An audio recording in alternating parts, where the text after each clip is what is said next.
네, 오늘은 축복이 된 이름 동행이라는 주제로 함께 말씀을 나누겠습니다. 오늘 읽은 본문의 배경이 되는 이야기를 먼저 잠깐 설명을 드리겠습니다. 모세와 이스라엘 백성들은 출애굽 이후 시내산에 도착합니다. 그리고 시내산에서 하나님과 새롭게 언약을 체결합니다. 이것을 시내산 언약이라고 합니다. 모세는 아론으로 대표되는 미래의 제사장 그룹과 그리고 장로로 대변되는 일반 지도자들과 함께 산에 오릅니다. 그러나 하나님께서는 오직 모세만 산에 오르기를 명령하십니다.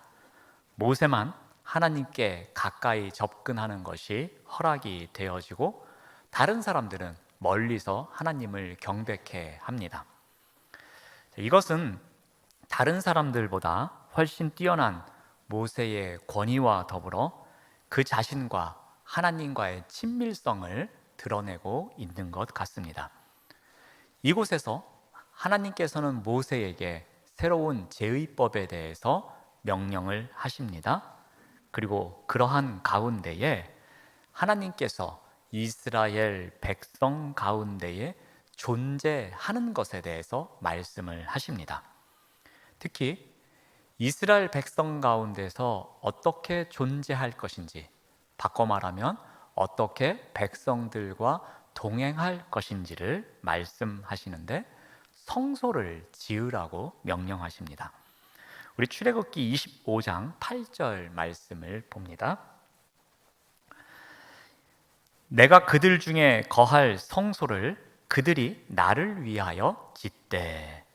여기서 성소를 지을 것을 명령합니다. 근데 그 성소에 무슨 일이 일어나느냐?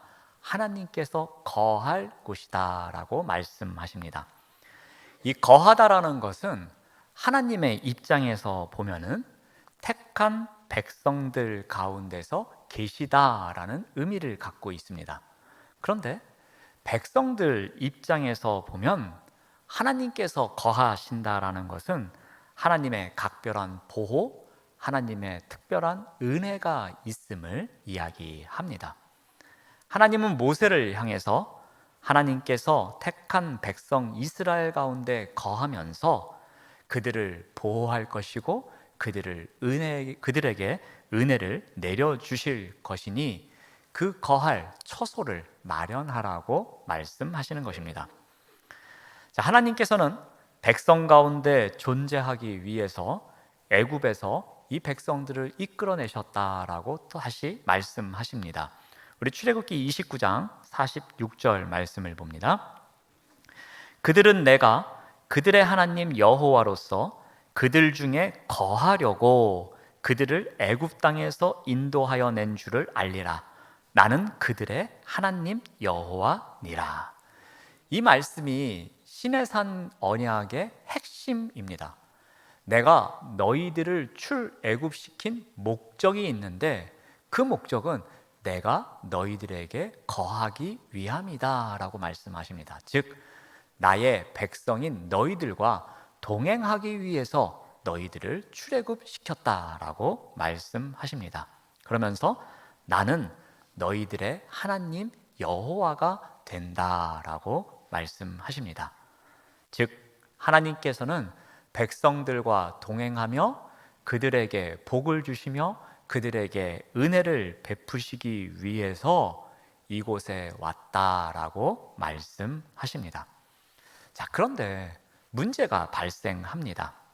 이스라엘 백성들은 이와 같은 하나님께서 동행하시는 목적과는 다른 삶을 살아갑니다. 하나님과의 동행을 무력화시키는 우둔한 일을 하게 됩니다. 하나님과의 동행을 자신들의 방법으로 바꿉니다. 우리 출애굽기 32장 4절 말씀입니다. 아론이 그들의 손에서 금고리를 받아 부어서 조각칼로 새겨 송아지 형상을 만드니 그들이 말하되 이스라엘아 이는 너희를 애굽 땅에서 인도하여 낸 너희의 신이로다 하는지라. 이 말씀을 보면 이 백성들이 얼마나 영적으로 우둔한지를 알 수 있습니다. 동행의 의미를 모르고 무지하게 행동하고 있습니다. 진정한 동행이 안겨주는 축복이 있는데 그 축복을 거절하면서 동행을 다른 의미로 행동하고 있는 것입니다. 하나님은 이 사건 때문에 진노하십니다. 그리고 하나님은 이 백성들과 동행하지 않고 이들을 진멸하겠다라고 말씀하십니다. 그러자 모세가 나섭니다.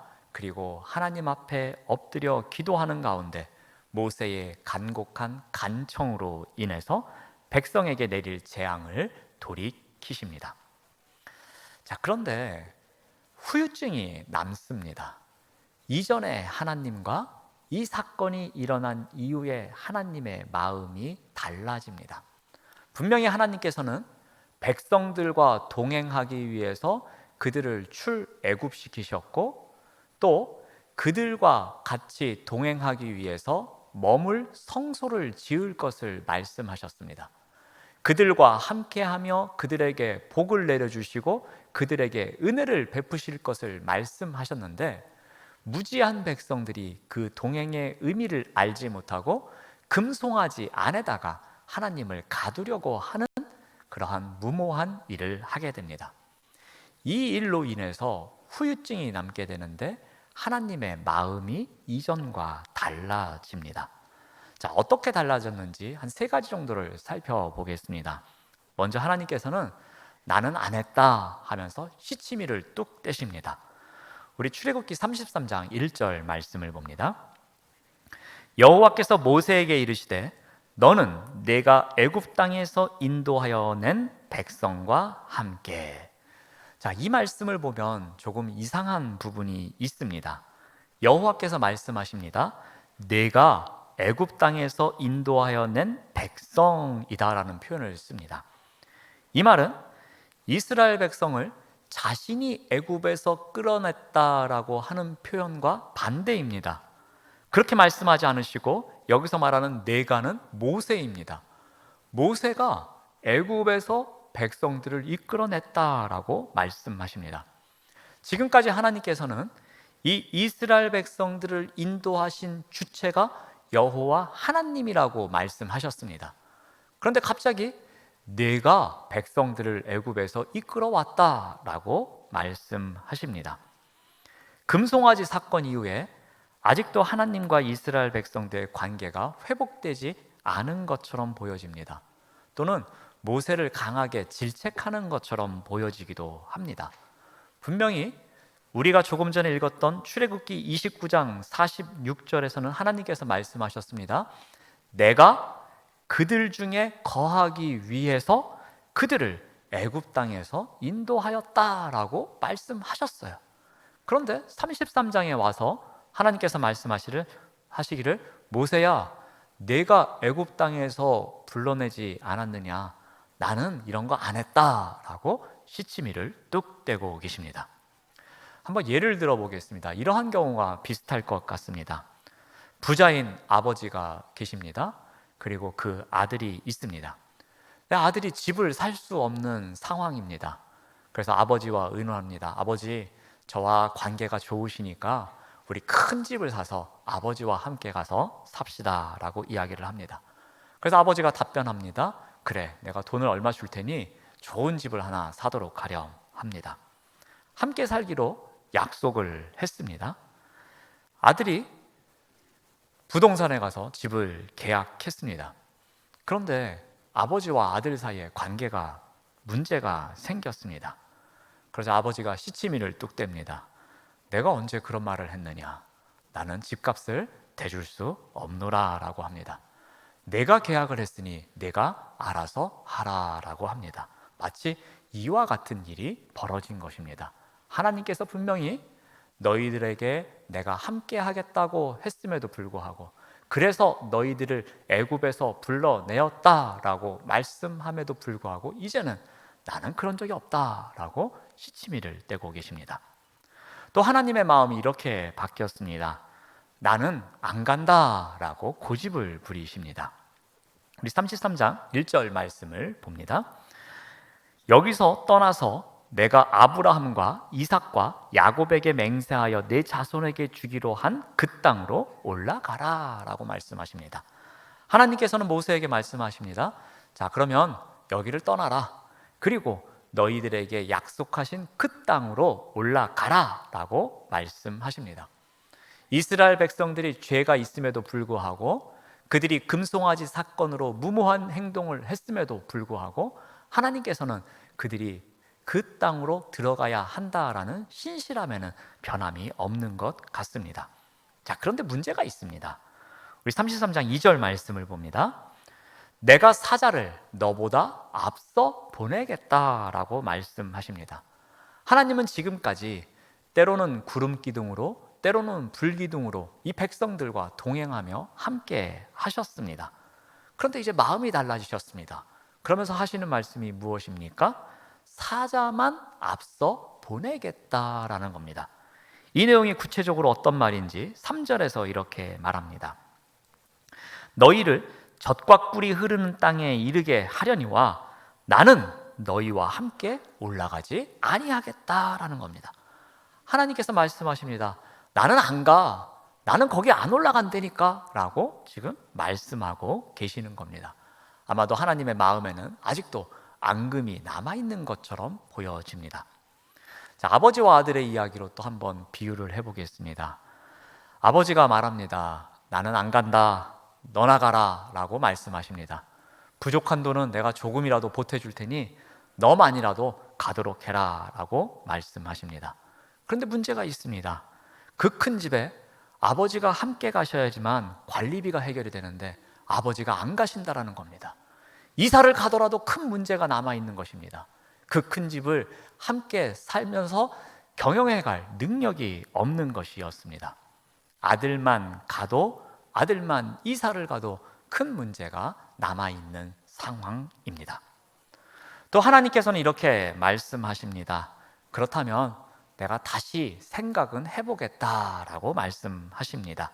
우리 33장 4절 말씀을 봅니다. 백성이 이 준엄한 말씀을 듣고 슬퍼하여 한 사람도 자기의 몸을 단장하지 아니하니. 하나님께서 말씀하십니다. 나는 너희들과 함께 가지 않겠다라고 선포하자 백성들이 이 준엄한 말씀을 듣고 슬퍼합니다. 그리고 자신의 몸을 치장하지 않습니다.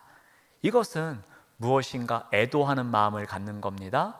회개하는 자리로 나아가겠다라는 겁니다. 자신들이 무엇인가 잘못했다라는 것을 깨닫고 있는 행동입니다.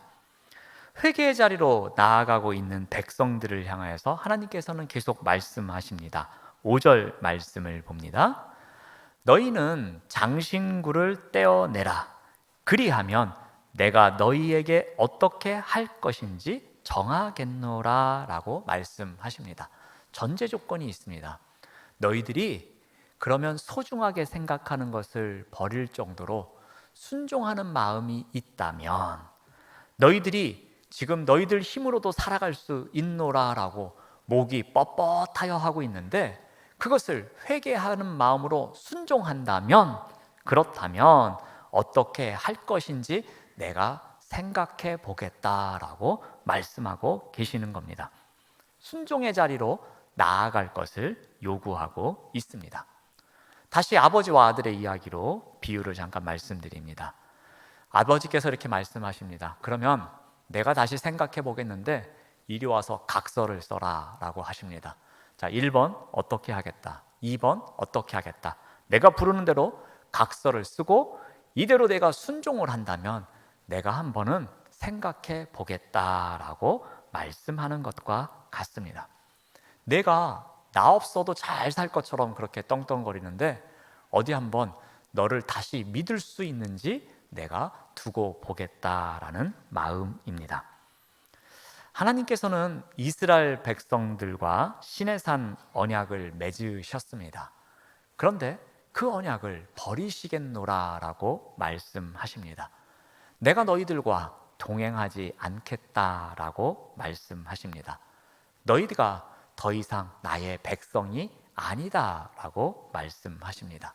그러면서 하나님께서는 나는 너희들을 애굽에서 데리고 오지 않았다라고 말씀하십니다. 나는 너희와 함께 가지 않겠다라고 말씀하십니다. 너희들 이렇게 한다면 나는 너희들과 함께 갈 수 없다. 그런데 너희들이 순종한다면 내가 다시 한번 생각해 보겠다라고 말씀하십니다. 이스라엘 백성이 어떻게 하는지 그 결과에 따라서 결정하시겠다라고 말씀하십니다.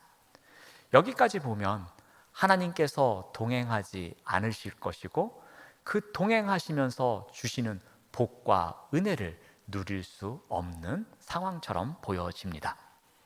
자, 그런데 이렇게 백성과 하나님의 관계가 틀어질 때마다 등장하는 인물이 있습니다. 바로 중재자 역할을 하는 모세입니다. 모세가 세 가지 협상 카드를 갖고 하나님 앞에 나옵니다. 모세는 하나님과 동행하는 그 자리를 포기할 수 없었습니다. 하나님과 동행할 때에 누릴 수 있었던 복이 어떠한 것인지를 알았기 때문에 그 축복의 자리를 포기할 수 없었습니다. 그래서 모세는 간절한 마음으로 하나님 앞에 나아갑니다.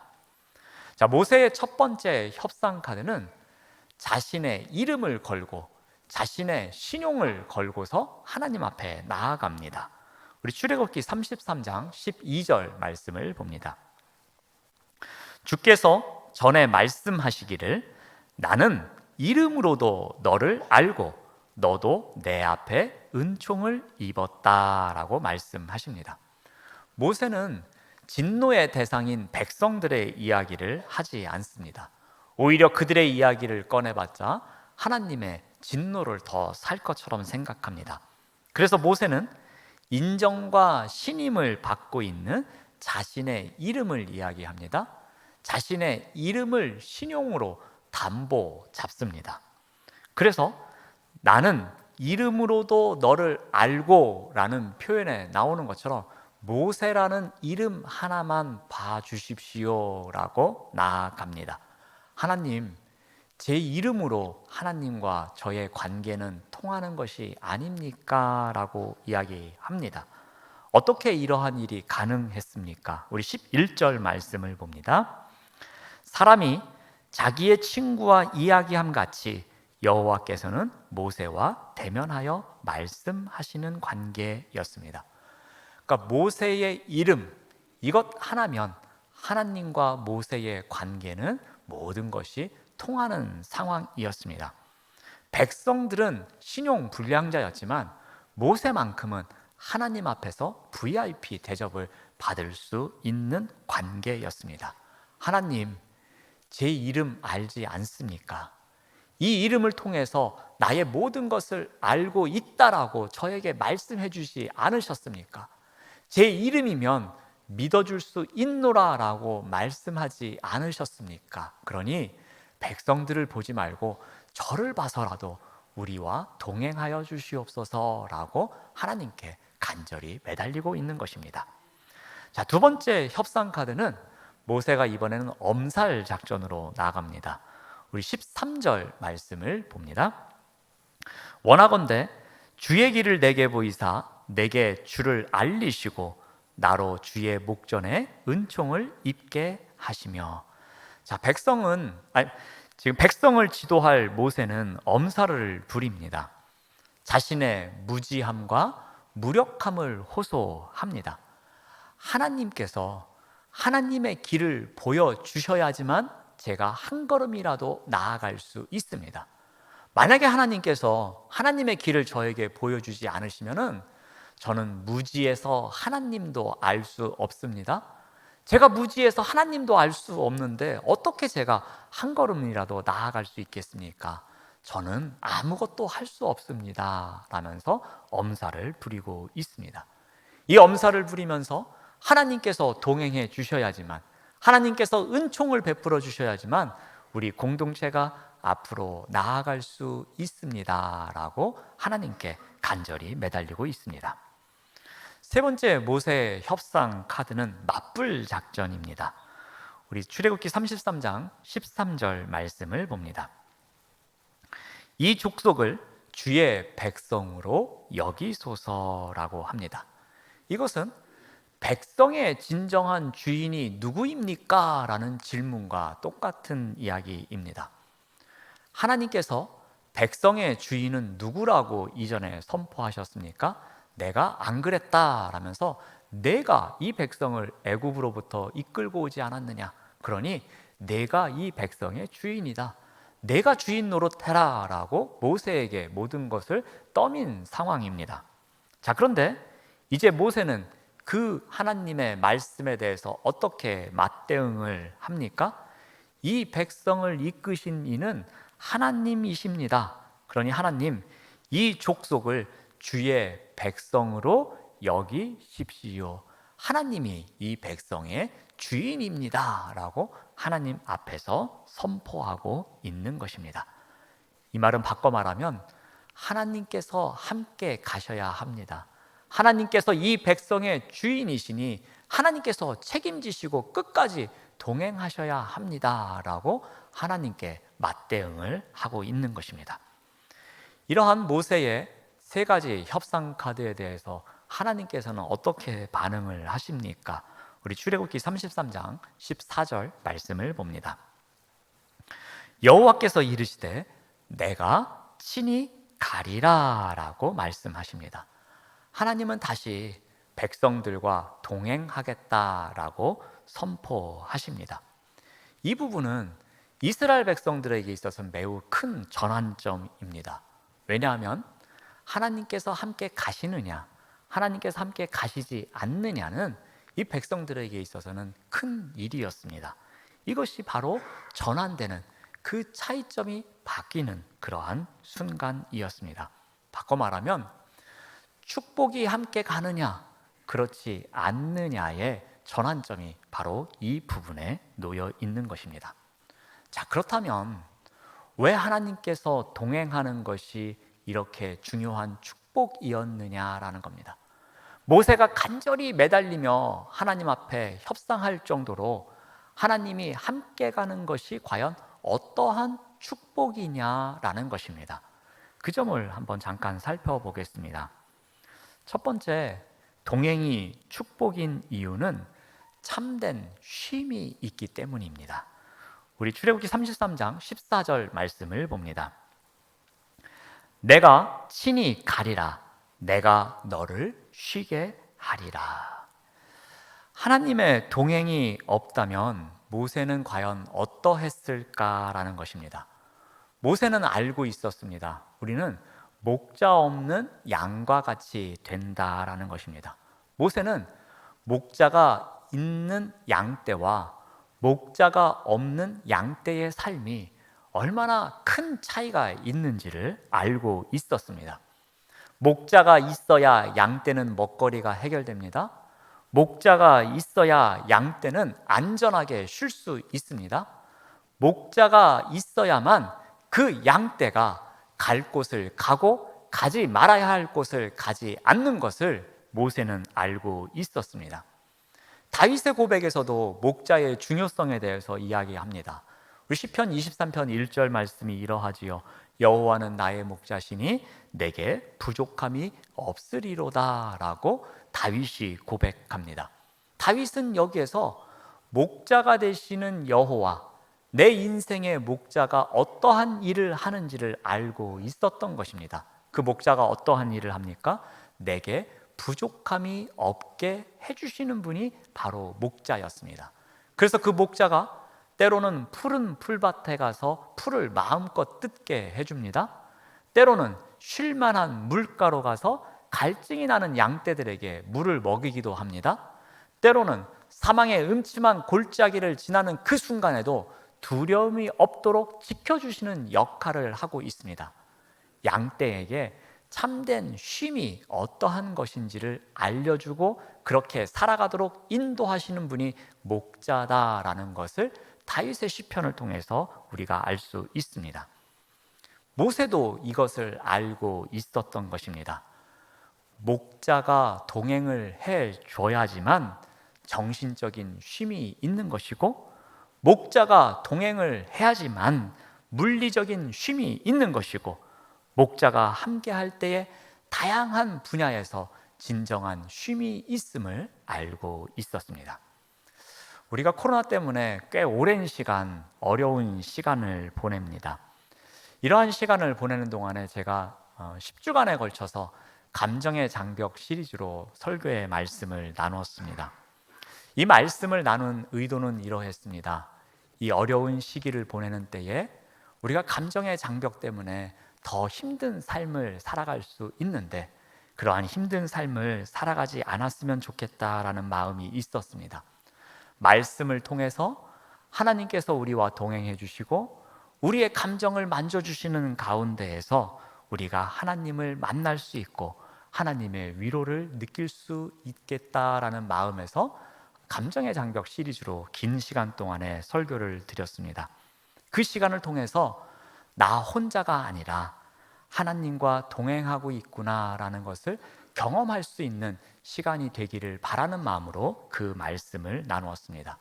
우리가 말씀을 통해서 하나님께서 우리와 함께 하시고 그 인생길 가운데 말씀을 통해서 우리에게 진정한 쉼이 있음을 우리가 느꼈다면은 그 말씀이 우리에게 중요한 말씀이 됐을 것입니다. 오늘 말씀에 나오는 것처럼 출애굽기 33장 14절 말씀처럼 이 말씀이 우리에게 주시는 말씀이 되시기를 바랍니다. 내가 친히 가리라. 내가 우리와 동행해 주신다라는 그 말씀이 내가 너를 쉬게 하리라 라고 들려오는 말씀이 우리에게 주시는 말씀이 되시기를 바랍니다. 또 하나 동행이 주는 축복이 있습니다. 그것은 바로 구별됨입니다. 우리 출애굽기 33장 16절 말씀을 봅니다. 나와 주의 백성이 주의 목전에 은총 입은 줄을 무엇으로 알리이까? 주께서 우리와 함께 행하심으로 나와 주의 백성을 천하 만민 중에 구별하심이 아니니까. 이스라엘 백성이 다른 민족의 두려움이 될 수 있었던 이유가 하나 있습니다. 그것은 무엇이냐면은 하나님이 그 백성들과 동행했기 때문입니다. 하나님이 백성들과 동행하는 가운데 그들이 구별되었습니다. 구별된 그들을 보고 이 민족들이 이스라엘 백성들을 두려워하였노라라고 이야기합니다. 하나님과 동행할 때 누리는 축복이 그때의 이 구별됨이 최고의 선물임을 알려주고 있습니다. 모세는 바로 이것을 알고 있었습니다. 하나님과 함께 하지 않는 가운데서 그 약속의 땅을 간들 우리가 구별된 모습으로 보이지 않기 때문에 그 이민족들이 우리를 우습게 볼 것이다 라는 것을 알았습니다. 그런데 하나님과 함께 동행한다면 우리가 구별된 모습으로 보여지기에 그들이 우리를 똑같이 두려워할 것이다 라는 믿음이 있었던 것입니다. 그것이 바로 동행의 흔적입니다. 하나님이 함께 하시는 가운데 우리에게 동행의 흔적이 있어서 그 흔적으로 인해서 많은 민족들이 두려워하는 가운데 우리가 구별된 삶을 살아갈 수 있다라는 믿음이 있었던 것입니다. 그 하나님께서 함께 하시는 동행의 흔적이 모세에게는 중요했던 것입니다. 이 하나님께서 함께 하시는 동행의 흔적이 어떠한 것인지를 우리가 시편 말씀을 통해서 한번 잠깐 찾아보겠습니다. 우리 시편 16편 8절 말씀을 봅니다. 내가 여호와를 항상 내 앞에 모심이여 그가 나의 오른쪽에 계심으로 내가 흔들리지 아니하리로다. 우리 8절 말씀을 보시면 내가 여호와를 항상 내 앞에 모신다라고 합니다. 이 표현을 바꿔 말하면 하나님과 동행하는 삶을 살아가는 것입니다. 그런데 그가 나의 오른쪽에 계십니다. 이 시편에 나오는 오른쪽은 주로 하나님의 능력을 상징합니다. 하나님과 동행하는 삶 가운데 하나님의 능력이 우리와 함께 합니다. 그러면 하나님께서 동행하시는 흔적이 있습니다. 그 동행의 흔적이 무엇입니까? 우리 8절 끝부분을 다시 보시면 내가 흔들리지 아니하는 것입니다. 이 흔들리지 아니하는 것에 대해서 구체적으로 9절에서 이렇게 설명합니다. 9절 말씀을 보시면 이러므로 나의 마음이 기쁩니다. 나의 영이 즐겁습니다. 내 육체가 안전합니다. 바로 동행의 흔적이 이렇게 나타나는 것입니다. 나의 내면과 외면이 충만한 삶을 살아가는 것입니다. 오직 하나님과 동행하는 가운데 하나님을 내 앞에 모시고 살아가는 것처럼 하나님과 대면하며 살아가며 하나님과 교제하는 가운데 동행할 때에 그 하나님의 능력이 내 오른쪽에 있음을 알고 그러한 가운데 우리가 흔들리지 않습니다. 내 내면, 내 영이 기쁩니다. 내 마음이 기쁩니다. 그리고 내 외면인 나의 삶이 안전한 삶을 살아간다라고 고백합니다. 바로 이것이 동행의 흔적입니다. 바로 이 동행의 흔적이 우리에게 주어진 축복입니다. 사랑하는 여러분, 하나님과 동행하면 동행의 흔적이 남아야 합니다. 그 동행의 흔적이 바로 세상 사람들과의 구별됨입니다. 그 구별됨이 있어야 그리스도인으로서의 능력을 갖고 살아갈 수 있습니다. 그 구별됨이 무엇입니까? 내면과 외면의 충만함입니다. 내면의 기쁨, 외면의 안전함, 그것이 있어야, 그 구별됨이 있어야 우리가 흔들리지 않는 동행의 흔적을 갖고 살아갈 수 있는 것입니다. 우리가 잠시 후에 부를 찬송가의 후렴가사에도 이렇게 나옵니다. 우리 434장의 후렴가사를 제가 잠깐 읽어드리면, 주 나와 늘 동행하시니 나 주 안에 늘 기쁘다라는 겁니다. 우리가 주님과 동행하는 삶을 살아가기에 내 내면이 충만한 삶을 살아가는 것입니다. 바로 이것이 동행의 흔적입니다. 이 흔적이 우리에게 축복이다라는 것입니다. 사랑하는 여러분, 하나님과의 동행은 축복입니다. 하나님과 동행하는 곳, 그곳이 어디든지 축복의 장이어야 합니다. 하나님과 동행하는 시간, 그 시간이 언제든지 축복의 때가 되어야 합니다. 왜냐하면 그곳에는 참된 쉼이 있습니다. 그리고 그곳에는 구별됨이 있습니다. 그래서 그 자리가, 그 시간이 우리에게는 축복입니다. 이러한 축복을 누리면서 살아가시는 우리 모두가 되시기를 바랍니다. 기도하겠습니다. 하나님 감사합니다. 하나님과의 동행이 축복임을 고백합니다. 동행이 주는 삶의 능력과 동행이 주는 구별됨의 능력을 품고 축복의 삶을 살아가는 우리 모두가 될 수 있도록 인도하여 주시옵소서. 예수님의 이름으로 기도드립니다. 아멘.